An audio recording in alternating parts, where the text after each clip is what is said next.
여러분 안녕하세요. 반갑습니다. 오늘도 우리 교구 팬모임 말씀 우리가 나누고자 합니다. 벌써 10월 첫째 주가 돼서요. 이제 사도행전 28장까지 이제 얼마 남지 않은 분량인데 여러분 우리 사도행전 끝까지 함께 말씀의 은혜를 나누고자 합니다. 같이 화이팅 하시기 바랍니다. 오늘 제목은 보고 들은 대로 전하는 증인이라는 제목으로 여러분과 함께 말씀을 나누고자 합니다.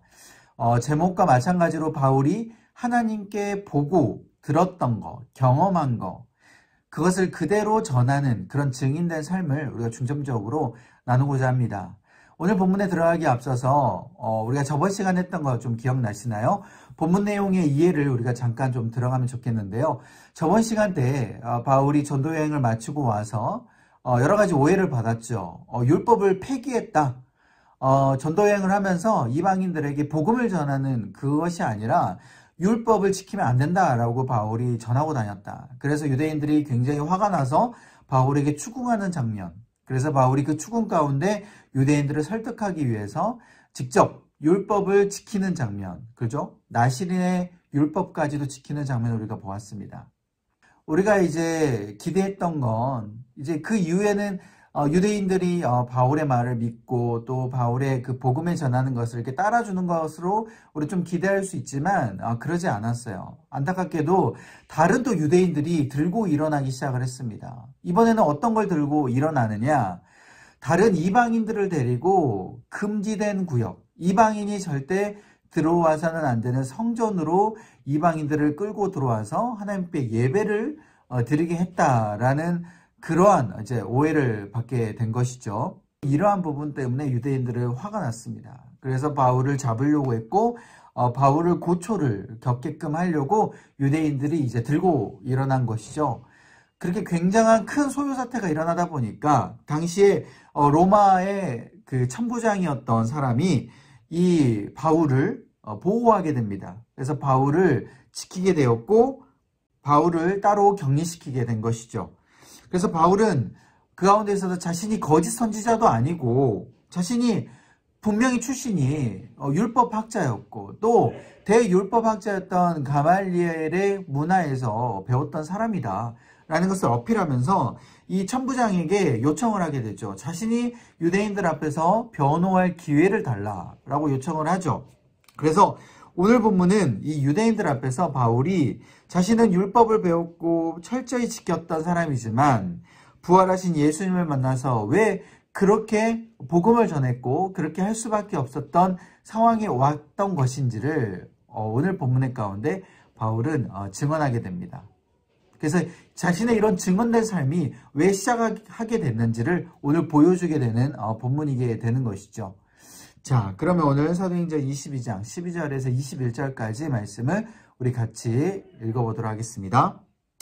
율법에 따라 경건한 사람으로 거기 사는 모든 유대인들에게 칭찬을 듣는 아나니아라는 이가 내게 와 곁에 서서 말하되 형제 사울아 다시 보라 하거늘 즉시 그를 쳐다보았노라. 그가 또 이르되 우리 조상들의 하나님이 너를 택하여 너로 하여금 자기 뜻을 알게 하시며 그 의인을 보게 하시고 그 입에서 나오는 음성을 듣게 하셨으니 내가 그를 위하여 모든 사람 앞에서 내가 보고 들은 것에 증인이 되리라. 이제는 왜 주지 않느냐? 일어나 주의 이름을 불러 세례를 받고 너의 죄를 씻으라 하더라. 후에 내가 예루살렘으로 돌아와서 성전에서 기도할 때에 황홀한 중에 봄에 주께서 내게 말씀하시되 속히 예루살렘에서 나가라. 그들은 내가 내게 대하여 증언하는 말을 듣지 아니하리라 하시거늘 내가 말하기를 주님 내가 주를 믿는 사람들을 가두고 또 각 회당에서 때리고 또 주의 증인 스데반이 피를 흘릴 때에 내가 곁에 서서 찬성하고 그 죽이는 사람들의 옷을 지킨 줄 그들도 아나이다. 나더러 또 이르시되 떠나가라. 내가 너를 멀리 이방인에게로 보내리라 하셨느니라. 아멘. 이 말씀은 살아계신 하나님의 말씀입니다. 여러분 방금 읽은 이 말씀에 대해서 좀 이해가 되십니까? 지금 바울이 유대인들 앞에 서서 자신이 다메섹 도상에서 하나님을 만난 그 경험을 지금 사람들에게 전하고 있는 거예요. 내가 왜 율법을 잘 지켰던 사람에서 왜 이렇게 갑자기 하나님에 대해서, 예수 그리스도에 대해서 복음을 증언하고 있는지에 대한 그 핵심 부분을 지금 설명하고 있는 것이죠. 자, 관찰 1번을 한번 우리 같이 읽어보면서 이야기하도록 하겠습니다. 주님은 다메섹 도상에서 앞을 볼 수 없게 된 바울을 어떻게 치유하셨나요? 자, 12절 13절 어떻게 치유했다라고 지금 나와 있습니까? 바울은 현재 지금 보지 못하는 상황이죠. 예수 그리스도를 다메섹 도상에서 만나서 굉장히 큰 빛이 바울을 둘렀어요. 그래서 바울은 진짜 눈을 보지 못하게 되는 상황에 되었습니다. 그런데 바울이 누구를 만났고 그 사람을 통해서 눈을 뜨게 되는 장면. 자, 12절 13절 지금 어떻게 나옵니까? 12절에 보면 먼저 아나니아라는 사람이 바울에게 찾아오죠. 그래서 13절에 아나니아가 사울에게 이렇게 이야기하죠. 형제 사울아 다시 보라 하거늘 이라고 지금 이야기하게 됩니다. 아나니아가 사울에게 찾아와서 다시 보라 라고 이야기하니까 지금 바울이 눈을 뜨게 되는 것이죠. 그래서 즉시 시력을 회복하게 됩니다. 바울이 이렇게 시력을 회복한 의미가 그의 존재가 지금 율법으로 이제까지 굉장히 중요하게 생각해 왔던 존재였는데 이제는 육적인 눈을 다시 뜨게 되면서 단순히 이게 육적인 눈을 뜨는 것으로 그치는 것이 아니라 영적인 눈이 새로 뜨게 되는 그런 의미를 보여주게 되는 것이죠. 그래서 이 시력 회복에 담긴 그 영적인 의미는요. 자신의 존재가 율법으로만 구원을 받는 그런 존재에서 이제는 다시 한번 예수 그리스도로 세상을 새롭게 바라보게 되는 그러한 존재로 태어났다라는 그런 의미를 포함하게 된 것입니다. 여러분 세상을 새롭게 보게 됐다는 건 무엇을 뜻하게 되는 것일까요? 오직 예수 그리스도로 세상을 보게 된다라는 것이죠. 여러분 한번 생각해 보세요. 바울이 지금 율법을 너무나도 잘 지켜왔어요. 그런데 예수님을 만나고 나서 눈이 어두웠죠. 저번 시간에 봤듯이 눈이 어두워진 상황에서 바울은 3일 동안 식음을 전폐하면서 하나님을 기도하며 또 그렇게 하나님께서 주신 그 은혜를 또 곱씹고 나아가게 되었습니다. 그 식음을 전폐하게 된 그 상황 가운데 하나님이 바울에게 무엇이라고 말씀하셨을까요? 물론 말씀에는 나오지 않았습니다. 그럼에도 불구하고 바울은 이 분명한 이 식음을 전폐하며 하나님을 만난 이 시간 가운데 바울은 자신이 이제까지 알고 있었던 율법으로만 구원을 받는 것이 아니라 예수 그리스도의 보혈의 피가 더 중요한 것이구나. 내가 알고 있었던 이 초점이 중요한 게 아니라 이제는 예수 그리스도로부터 내가 초점을 옮겨서 내가 세상 가운데 이 사람들에게 전해야겠다. 이 초점이 옮겨지는 놀라운 시간이 되었다라는 겁니다. 그래서 이것은 단순히 육적인 시력을 회복하는 것, 그것을 의미하는 것이 아니라 율법을 부정하는 것은 아니지만 영의 시력이 회복되어서 이제 자신의 존재가 온전히 새롭게 되고 세상을 완전히 새로운 관점으로 바라보게 되는 그런 의미가 있게 되는 것이죠. 여러분 16절에 이렇게 나와 있어요. 이제는 왜 주저하느냐? 일어나 주의 이름을 불러 세례를 받고 너의 죄를 씻으라 하더라 라고 나와 있습니다. 아나니아가 너의 죄를 씻으라 라고 이야기한 것이죠. 여러분 지금 바울이 무엇을 잘못했습니까? 바울의 입장에서는 율법을 지킨 것밖에 잘못한 게 없어요. 율법을 지켰다라는 게 무엇이 잘못됐을까라는 그런 의문을 품을 수 있겠지만 자신이 죄가 없다라고 생각할 수밖에 없겠지만 그게 아니라 바울은 이제까지 예수 그리스도에 초점을 맞추지 못하고 오직 율법에만 초점을 맞춰서 그렇게 죄를 짓고 다녔던 것, 그것이 바울의 깨달음이 되었고 이제까지 내게 죄된 삶이 이젠 새롭게 예수 그리스도로 인하여서 은혜 받는 삶으로 내가 살아야겠다라는 그러한 부분을 지금 아나니아가 이야기하게 된 것이죠. 그래서 이제는 바울에게는요, 세상의 평가와 관점이 중요하지 않게 됩니다. 왜? 이제까지 율법으로 중요하게 살았던 그 삶이 이제는 중요하지 않게 되었잖아요. 그렇죠? 예수 그리스도로 관점이 새롭게 됐기 때문에 그 전에 율법에 중요하게 된 그 관점이 이제는 중요하게 되지 않게 된 것입니다. 그런 거와 마찬가지로 바울에게 이제는 세상의 관점, 세상의 평가 중요하지 않습니다. 오직 예수 그리스도의 평가와 관점이 중요하게 된 것이죠. 적용과 묵상을 한번 보시죠. 우리가 예수님을 믿는다는 것이 단순히 입술로 선포하는 것이 아니에요. 예수님을 진짜 우리가 믿는다면 믿기 전과 믿고 난 후가 달라야 됩니다. 그것도 완전히 달라야 돼요. 믿기 전과 믿고 난 후가 모습이 같다면 그것은 우리가 예수 그리스도를 온전히 믿는다라고 이야기할 수 없습니다.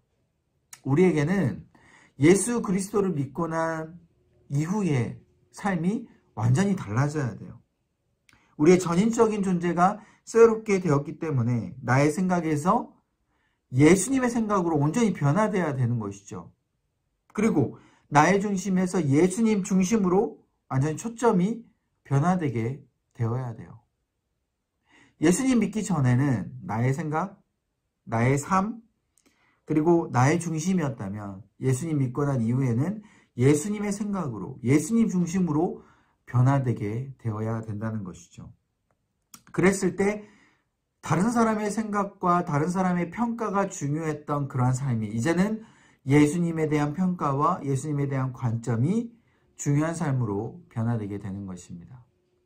여러분, 우리가 그것을 깊이 생각해 봐야 돼요.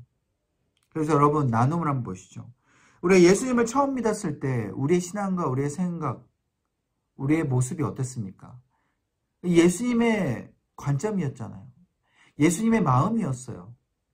예수님께 초점이 되어 있었어요. 그럼 그랬을 때 나의 생각과 다른 사람의 그런 평가, 그것을 대하는 나의 모습이 여러분 어땠습니까? 그 전에는 예수님을 믿기 전에는 다른 생각, 또 다른 사람, 또 나의 중심, 굉장히 자존감이 없을 수도 있고 굉장히 거기에 신경이 쓰여서 힘들 수도 있었던 그런 나의 모습이 예수님을 믿고 나니까 어때요? 달라지잖아요. 예수님에 대한 중심으로 옮겨나고 난 이후부터는 나의 삶이 완전히 새롭게 되는 겁니다.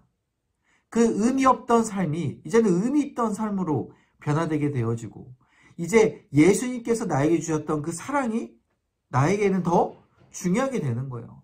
다른 사람의 사랑보다는. 근데 그때보다 지금 시간이 흐른 지금 나의 모습이 어떻게 변했는지 한번 여러분들 같이 한번 생각해 보면서 나누어 주시면 너무 좋을 것 같습니다. 자, 이제는 관찰 2번 한번 볼까요? 아나니아가 바울에게 전한 사명은 무엇인가요? 여러분 14절부터 16절에 보면 아나니아가 바울에게 전한 사명이 있습니다. 뭐라고? 일단 15절에 뭐라고 이야기를 합니까?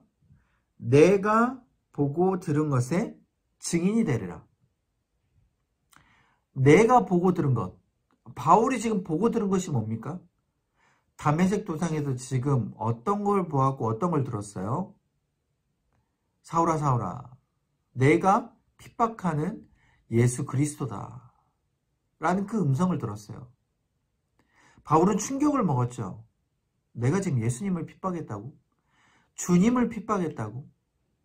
나는 주님을 위해서 지금 사명을 감당하고 있다고 생각했는데 내가 그 주님을 믿는 예수 그리스도를 믿는 사람들을 내가 잡아가던 것이 내가 하나님을 핍박하게 한 것이 되었구나. 그 깨달았던 것, 바울이 보고 들었던 것을 지금 사람들에게 증인으로 보여주라는 겁니다. 알리라는 것이죠. 그게 지금 사명으로 다가오게 된 것이에요. 그래서 그 다음 질문 한번 보세요. 바울이 예루살렘에서 기도할 때 주님께 받은 말씀은 무엇인가요?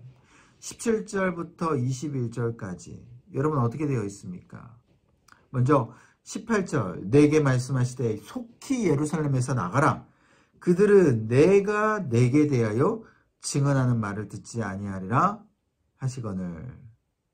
그리고 또 21절에 뭐라고 이야기합니까? 떠나가라. 내가 너를 멀리 이방인에게로 보내리라. 여러분 이 말씀이 지금 무슨 말씀이에요? 바울이 지금 유대인들을 위하여서 예수 그리스도에 대해서 복음을 나름 증언하고 전하려고 했어요. 그런데 지금 하나님께서는 뭐라고 이야기하십니까? 예루살렘에서 더 이상 유대인들에게 지금 복음을 전하지 말라라고 하는 거예요. 이방인들에게로 내가 너를 보냈다라는 겁니다. 여러분 지금 이게 무슨 말씀입니까? 지금 아나니아를 통해서 지금 바울에게 이야기를 해준 거는 바울은 이방인에게 지금 사명이 있다라는 거예요. 예수 그리스도의 증인으로서 그 증인의 삶의 사명이 유대인들에게 있는 게 아니라 이방인들에게 있다라는 것을 지금 알려주고 있는 겁니다. 그럼 지금까지는 바울이 유대인도 같이 오해를 풀게끔 하고 유대인도 같이 예수 그리스도의 복음을 듣게끔 하고 그 율법을 중요한 것을 내려놓게 해서 오직 하나님께로 돌아오게끔 만들려고 했던 그 바울의 노력이 있었어요. 그런데 이제는 유대인들이 어떻게 합니까? 바울이 그 전하는 그 복음을 듣지 않는 거예요. 바울을 죽이려고 하고 오히려 바울을 잡아가두려고 하고 소요 사태가 일어나는 그런 상황이 계속 지금 펼쳐지게 되는 겁니다. 여러분 이 상황이 왜 계속 펼쳐집니까? 유대인들은 바울이 지금 전하는 이 모든 것들이 지금 이단이라고 생각하는 거예요. 요새와 따지자면. 하나님 앞에 지금 택함을 받지 못한 이 바울이 자신의 사상 또 자신의 이상한 것에 지금 빠져가지고 감히 율법을 폐하고 감히 하나님을 부정하게끔 만드는 그런 바울이 못마땅한 것 넘어서 바울을 죽여야 된다라는 그런 생각을 가지고 있는 것이죠. 아무리 바울이 전해도 유대인들에게는 지금 듣지가 않는 거예요. 그래서 더 이상 바울의 말을 듣지 않는 이 독선에 빠진 이 유대인들을 하나님께서는 더 이상 이제는 포기하게끔 하시고 이제는 바울에게 이방인에게끔 가서 너가 예수 그리스도의 복음을 전해야 된다라는 것을 지금 알려주고 있는 것이죠. 이방인에게 예수 그리스도의 증인으로 살아가야 된다라는 것은 단순히 유대인들을 이제는 피했으니까 이제 앞으로 꽃길만 남았다라는 그런 의미가 아니에요. 이방인들에게 증인의 삶을 살아가는 것도요. 지금 바울에게는 너무나도 힘든 길이 지금 기다리고 있는 겁니다. 여러분 증인이라는 단어는 마르티스라는 단어예요. 그 의미가 뭐냐? 순교자라는 겁니다. 죽음을 각오해야 되는 것이죠. 증인은 그만큼 쉽지 않은 삶이었습니다. 예전에는 내가 증인된 삶으로 살아간다. 나는 앞으로 순교자가 될 것이다. 난 예수 그리스도로 인해서 나는 죽을 각오를 하고 있다라는 의미와도 같습니다. 그만큼 위험한 일로 여겨지는 것이고 그만큼 모든 사람 앞에서 바울은 그 모든 고난을 초월해서 순교자의 삶을 살아가겠노라 라고 결단하며 바울은 나아가게 되는 것이죠. 여러분 이것을 우리가 적용해보면 어떻습니까? 증인은 예수님의 백성으로 사는 삶을 보여주는 거예요. 세상 속에서 우리 많은 모든 사람들이 다 증인입니다. 여러분 순교자의 삶이라고 해서 무조건 여러분들 지금 이 시대 가운데 죽어야 된다 이런 의미가 아니라 내가 세상 안에서 나를 죽이는 거예요. 나를 죽이고 예수 그리스도의 삶을 살아가는 겁니다. 그게 지금 우리에게 주시는 바로 세상 속에 증인된 삶이라는 거예요. 때로는 세상에 거부가 있을 수가 있어요. 그 세상의 거부 가운데 내가 죽어야 되는 것이죠. 나는 예수 그리스도의 온전한 삶으로 나는 살 것이다 라는 그러한 결단과 그런 각오로 나아가야 되는 거예요. 주님이 우리 가운데 그렇게 부르셨어요. 그 부르신 가운데 우리는 증인된 삶을 살아가야 된다는 겁니다. 그런데 때로는 그런 증인된 삶을 살아갈 때 계속해서 세상이 우리를 거부하죠. 우리를 무시하고 우리를 핍박할 수 있어요. 그랬을 때 주님은 우리 가운데 부르십니다. 이제는 됐다. 더 이상 세상 가운데 너가 애쓰지 말고 그런 증인된 그 모습을 보여주되 그렇게 계속해서 증인된 것으로 막 사람들을 막 끌어오려고 너가 스트레스 받지 말고 이제는 너가 증인된 삶을 사는 그 상황 가운데 이제는 내가 부르신 그곳에만 있으면 된다라고 하나님께서 위치를 옮길 수도 있다는 것이죠. 계속해서 예수님을 전하고 계속해서 예수님에 대한 그 복음된 삶을 전하지만 계속 거부하는 그런 사람들에게 하나님께서는 때가 되면 나에게 그 위치를 옮기셔서 이제 다른 사람에게 복음을 전하게끔 하고 다른 사람에게 증인된 삶을 살 수 있도록 하나님께서 그렇게 나를 부르시고 방향성을 옮기신다라는 겁니다. 그래서 여러분 우리가 그 세상의 거부 가운데 스트레스 받지 않아도 돼요. 바울이 이제 더 이상 유대인들의 복음을 전하는 것에 스트레스 받지 않았던 것처럼 우리도 때가 되면 하나님께서 위치를 옮겨주셔서 다른 사람에게 또 다른 공간 안에서 다른 사람의 터전 가운데 하나님의 증인의 삶을 우리가 전할 수 있게 만드신다는 것이죠. 그래서 여러분은 지금 힘드시다면 그 증인된 삶 가운데 스트레스 받고 있다면 여러분 조금만 더 견뎌내시기 바랍니다. 이 증인된 삶은 또한 우리 가운데 자신만의 신념, 이 신학 이것을 막 첨가하면서 막 밀어붙이는 것이 아니에요. 내가 옳다고 생각하는 것만 막 밀어붙이는 것이 아니라 철저히 진리 안에서 검증된 말씀 안에서 그 검증된 사상 안에서 우리가 증인된 삶을 살아가야 된다는 겁니다. 수도 없이 끝없이 유혹이 우리 가운데 찾아오고 다른 이단과 같은 사상들이 우리를 유혹하고 우리를 시험하게 된다는 거예요. 야, 괜찮아. 세상 가운데 계속 우리를 타협하게끔 만든다는 것이죠. 그래서 우리가 조금씩 타협하게 되면 어떻습니까? 그런 도전과 시험, 그 유혹에 우리가 무너질 수밖에 없어요. 일터 가운데 있어서도 너가 예수 그리스도 믿는다는 거 좋다. 괜찮아. 그런데 이번 한 번만 이렇게 조금 불법을 좀 저질러 보자. 이번 한 번만 너 이렇게 좀 타협해. 이번 한 번만 물질을 재정을 11조 내지 말고 이렇게 조금 써봐.